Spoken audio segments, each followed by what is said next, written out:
नमस्कार, the leader Hindi में आपका स्वागत है। मैं हूं आपके साथ अलाना खान। बरेली बुलेटिन की शुरुआत करने से पहले हमारी सभी दर्शकों से अपील है कि अभी तक अगर आपने द लीडर हिंदी को सब्सक्राइब नहीं किया है तो ज़रूर करें, ताकि बरेली से जुड़ी खबरों की अपडेट आपको मिलती रहे। आप कमेंट बॉक्स में अपनी आसपास की समस्याओं को लिखकर हमें अवगत भी करा सकते हैं, उसे भी बरेली बुलेटिन में शामिल कर प्रस्तुत करने का प्रयास किया जाएगा। तो आइए रुक करते हैं आज की अहम खबरों पर। रोहिलखंड यूनिवर्सिटी ने बीएससी एग्रीकल्चर के 2000 छात्रों को फेल दर्शाया। गुस्साए छात्रों ने किया प्रदर्शन। एमजेपी रोहिलखंड यूनिवर्सिटी से संबद्ध 13 कृषि महाविद्यालयों के 2200 छात्रों में से 2000 छात्र सेमेस्टर परीक्षाओं में फेल दर्शाए गए हैं। इस पर छात्रों में आक्रोश फूट पड़ा। छात्रों ने इसे यूनिवर्सिटी की गलती बताया है। छात्रों ने परीक्षा परिणाम में सुधार के लिए शुक्रवार को यूनिवर्सिटी में जमकर प्रदर्शन किया। छात्रों ने प्रशासनिक भवन का घेराव करते हुए जमकर नारेबाजी भी की। छात्रों का कहना है कि 2200 में से 2000 छात्र विश्वविद्यालय प्रशासन की गलती के चलते फेल हुए हैं। हिंदू जागरण मंच ने डीएम को सौंपा ज्ञापन, सलमान खुर्शीद पर मुकदमा दर्ज कराने की मांग। हिंदू जागरण मंच ने पूर्व केंद्रीय मंत्री और कांग्रेस नेता सलमान खुर्शीद पर मुकदमा दर्ज कराने की मांग की है। जिलाध्यक्ष अरुण कुमार फौजी के नेतृत्व में कार्यकर्ताओं ने प्रधानमंत्री को संबोधित ज्ञापन जिलाधिकारी को दिया। इसमें कहा कि सलमान खुर्शीद ने अपनी पुस्तक सनराइज ओवर अयोध्या में लिखा है कि हिंदुत्व सनातन और प्राचीन धर्म को किनारे लगाने का काम कर रहा है, जो हर तरह से आईएसआईएस और बोको हरम की तरह है। सलमान खुर्शीद के हिंदुत्व की तुलना आतंकवादी संगठनों से करने पर हिंदू समाज की भावनाओं को ठेस पहुंची है, इसलिए उनके खिलाफ मुकदमा दर्ज कर कार्रवाई हो। हम कप्तान साहब से आपने जो सलमान खुर्शीद जी हैं, उन्होंने एक पुस्तक लिखी है सनराइज ओवर अयोध्या। उसके पेज नंबर 113 पे हिंदुत्व की तुलना आईएसआईएस और बोको हरम जैसे ऐसे संगठनों से की है जो हमेशा मानव संहार का काम करते हैं और हमेशा ही इन लोगों की जो रहता है जिहादी मानसिकता, उस मानसिकता से प्रेरित होकर काम करते हैं। जबकि हिंदुत्व हमेशा वसुधैव कुटुंबकम और सर्वे भवन सुखना के उद्देश्य के साथ काम करता है, जिससे समस्त हिंदू जनमानस की भावनाएं आहत हुई हैं। इसके खिलाफ एफआईआर दर्ज कराने के लिए और उन पर प्रभावी दंडात्मक कार्रवाई करने के उद्देश्य से हमने एक प्रार्थना पत्र एसएसपी महोदय को दिया है। उन्होंने क्या आश्वासन दिया? उन्होंने आश्वासन दिया है कि हमें भी जानकारी है, लेकिन फिर भी हम एसपी सिटी महोदय के माध्यम से इसकी जाँच कराकर और इस पर उक्त कार्रवाई करेंगे। किस संगठन से हैं आप? हिंदू जागरण मंच के विधि प्रमुख, ऐसा दायित्व है मेरे पास। 2 बाइकें टकराई, एक की मौके पर मौत। थाना नवाबगंज के गांव शीतल डांडा में रहने वाले 17 वर्षीय यूसुफ के बहनोई सुलेमान ने बताया कि यूसुफ गुरुवार देर शाम बाइक से गांव परौरा से घर लौट रहा था। रास्ते में दूसरी बाइक से भिड़ंत हो गई। हादसे में यूसुफ की मौके पर मौत हो गई। सूचना पर पहुंची पुलिस ने शव को कब्जे में लेकर परिजनों को इत्तला दी। यूसुफ जैकेट की सिलाई का काम करते थे। ये कौन थे आपके जिनकी मौत हुई है? साले। क्या नाम था इनका? यूनुस। कहाँ रहते थे? टांडा, डंगा बस्ती, थाना नवाबगंज। कैसे इनका एक्सीडेंट हुआ था, क्या वजह थी? इनका हुआ था मोटरसाइकिलों में भिड़ंत हुई थी। कब की घटना है ये? यह कल 4:35 पे। अच्छा, मौके पे ही मौत हो गई इनकी? मौके पे ही, ठीक 10 मिनट के बाद। कहाँ से आ रहे थे, कहाँ जा रहे थे? ये बरौर से आ रहे थे, अपने घर जा रहे थे। क्या करते थे? ये सिलाई का काम करते थे, कोंडा कोटी। आपको किसने सूचना दी थी? मैं मौके पर पहुंच गया था। इनकी गाड़ी मुझसे 100 मीटर आगे चल रही थी, मेरी इनसे 100 मीटर पीछे थी। घर में घुसकर नाबालिग से दुष्कर्म की कोशिश, शिकायत पर दी जान से मारने की धमकी।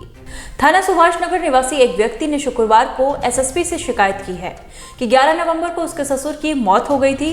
वो पत्नी के साथ ससुराल गया था। इस दौरान उसकी 12 साल की बेटी घर पर अकेली थी। बेटी को अकेला पाकर देर शाम गांव में रहने वाला गंगा घर में घुस आया और नाबालिग से दुष्कर्म का प्रयास किया। उसकी चीख सुनकर चाची व अन्य परिवार वाले मौके पर पहुंच गए तो आरोपी शिकायत करने पर जान से मारने की धमकी देकर भाग निकला। पीड़ित ने आरोपी पर मुकदमा दर्ज कर कार्रवाई की मांग की है। क्या हुआ था तुम्हारे साथ?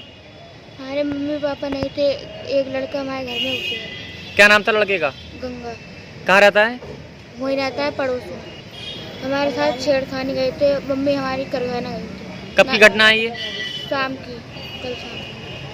हमारे नाना खत्म हो गए थे, मम्मी पापा थे नहीं घर पे।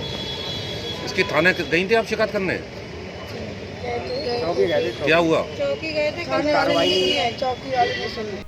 मॉल में किराए पर एलईडी वॉल स्क्रीन लगवाने के नाम पर धोखाधड़ी का आरोप। थाना बारादरी के मोहल्ला नवादा शेखान निवासी भीमसेन प्रजापति दिव्यांग हैं और छोटे भाई रामेंद्र कुमार के साथ प्रजापति शादी पार्टियों में एलईडी वॉल स्क्रीन किराए पर देने का काम करते हैं। वो शुक्रवार को एसएसपी कार्यालय पहुंचे और शिकायती पत्र दिया। आरोप है कि इवेंट मैनेजर निशांत सक्सेना ने 2018 को एक मॉल में 3 एलईडी वॉल स्क्रीन 50,000 रुपए प्रति महीने किराए पर लगवाई, लेकिन किराया नहीं दिया। उन्होंने एलईडी वॉल स्क्रीन वापस करने को कहा तो निशांत और मॉल के मैनेजर विवेक जौहरी व अभिनव राणा टाल मटोल करने लगे। बीती 12 अक्टूबर को एक स्क्रीन वापस कर दी। 10 नवंबर को वह बची हुई 2 एलईडी लेने मॉल पहुंचे तो दोनों मैनेजर स्क्रीन वापस करने के बजाय गाली गलौज के साथ हाथापाई पर उतर आए, जिसकी शिकायत उन्होंने थाना इज्जत नगर में दर्ज कराई है। उन्होंने एसएसपी से दोनों एलईडी वापस दिलाने और मॉल के मैनेजरों पर कार्रवाई की मांग की है। विवाहिता को जहर देकर मारने के बाद आरोपी ससुराली समझौतों के लिए धमका रहे परिवार को। फतेहगंज पश्चिमी की नई बस्ती में रहने वाली विमला शुक्रवार को एसएसपी कार्यालय पहुंची। उन्होंने शिकायती पत्र देते हुए बताया कि उन्होंने बेटी नीतू का विवाह वीर सावरकर नगर में अंबिका विहार फेज 3 निवासी ज्ञान प्रकाश से 2019 में किया था। आरोप है कि बीती 17 अगस्त को ससुरालियों ने नीतू की जहर देकर हत्या कर दी। इस मामले में विमला ने इज्जतनगर थाना में मुकदमा दर्ज कराया था, लेकिन अभी तक आरोपियों को गिरफ्तार नहीं किया है। आरोपी ज्ञान प्रकाश व अन्य ससुराली विमला के परिवार को समझौते के लिए धमका रहे हैं। 11वीं में पढ़ने वाली छोटी बेटी से जबरन शादी करने का दबाव बना रहे हैं। उन्होंने आरोपी ससुरालियों की शीघ्र गिरफ्तारी करने की मांग की है। क्या हुआ था आपके लिए, आपकी बेटी के लिए, कैसे क्या हुआ? अरे हमें तो खबरें ना दी है, हमें पता चली कप्तान साहब से कही तो कप्तान साहब ने। आपकी कौन थी? लड़की थी नीतू। कब शादी की थी आपने? क्या कहते 2 साल ही गई। अच्छा, 30 जून को करी। तो क्यों परेशान करते थे आपकी बेटी के लिए? क्या अरे वजह? वही हम अब का बताऊँ आपको कि बड़ा शादी तो उन्होंने कह के करी। लड़की पसंद करी, एक बच्ची भी हो इसके ऑपरेशन का। अच्छा। तो पहले उन्होंने ऐसा करा दी है पागल। तो फिर उसे हमने वो दिखाओ कई बार परेशान करते, कई सुनने समझाए के भेज देते, पर अब उन्होंने हमें पता ही नहीं चलने दी और मार दी ना हमारे घर। कैसे मारी थी आपकी बेटी? हमें यही पता ना, हमने कप्तान साहब से कही है। आपको तो क्या सूचना दी थी? मैं आपको क्या सूचना दी थी? किसी आदमी ने कही क्या कहते हमसे आके ऐसे हो गई, तो मेगा सिटी हॉस्पिटल में आपकी बेटी क्या कहते है जी। बहू और पोते ने वृद्धा को पीटकर अंधे पति के साथ घर से निकाला। फतेहगंज पूर्वी में शाहपुर बनियान निवासी बीरावती ने शुक्रवार को एसएसपी को शिकायती पत्र सौंपा। इसमें उन्होंने बताया कि उनके पति वंशीलाल नेत्रहीन हैं, जबकि बेटे की मौत हो चुकी है। इसके बाद से बहू श्यामवती और पोता संजीव बुजुर्ग दंपति पर अत्याचार करते हैं। इस पर वो कांधरपुर निवासी बेटी शोभारानी के ससुराल में रहने को मजबूर हैं। आरोप है कि बुजुर्ग दंपति 8 नवंबर को गांव में एक शादी समारोह में शामिल होने के लिए घर आए तो बहू और पोते ने वृद्ध दंपति के साथ मारपीट की। इससे वृद्धा के हाथ में चोट लग गई। उन्होंने बहू और पोते से जान का खतरा जताते हुए कार्रवाई की मांग की है। थाना कौन सा लगता है? थाना पूर्वी फतेहगंज। क्या परेशानी है जो आप यहाँ पर आई हो? परेशान हमारी बहू और हमारे नाती ने हमारा लड़का मरवा दिया जहर दे के। अब वो हमको रहने नहीं दे रहे, हमारे ऊपर अत्याचार कर रहे हैं दोनों जन के ऊपर, बुढ़िया बुढ़न के ऊपर।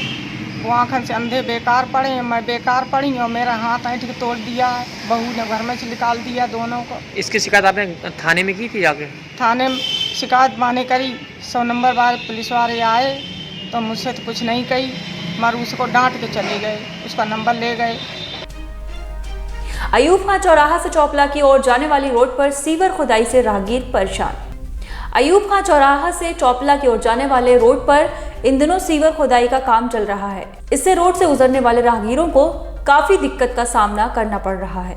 वहां पर जाम और उबड़ खाबड़ रास्तों से गुजरना पड़ रहा है। जानना चाहेंगे, रोड खुद ही पड़ी है, कब से आप यहाँ पर पान बीड़ी की दुकान लगा रहे हैं? कब से परेशानी आ रही है? कब से ये उड़ रही, क्या परेशानी आ रही है?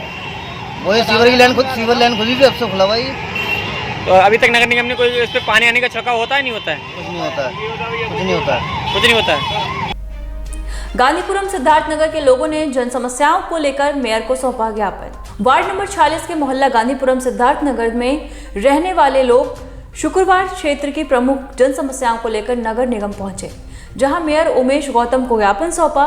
साथ ही मांग की है कि हार्टमैन कॉलेज के सामने रामलीला मैदान से सटे लगभग 80 मीटर मार्ग पर पक्की रोड बनाई जाए। यहाँ मरे पशुओं के अवशेष फेंके जाते हैं। इससे क्षेत्र में प्रदूषण फैलने की आशंका है। इसके अलावा अमृत योजना के अंतर्गत स्वीकृत रामलीला मैदान के ऑडिटोरियम का शौचालय के निर्माण कार्य को पूरा कराया जाए, जो लगभग 2 साल से रुका हुआ है। वसीम ट्रेडर्स से हार्टमैन कॉलेज तक अधूरी पड़ी नाली का कार्य पूरा कराया जाए। इस दौरान लोगों ने नगर निगम में हंगामा भी किया। लोगों ने कहा कि मांगे पूरी ना हुई तो जल्द जन आंदोलन छेड़ा जाएगा।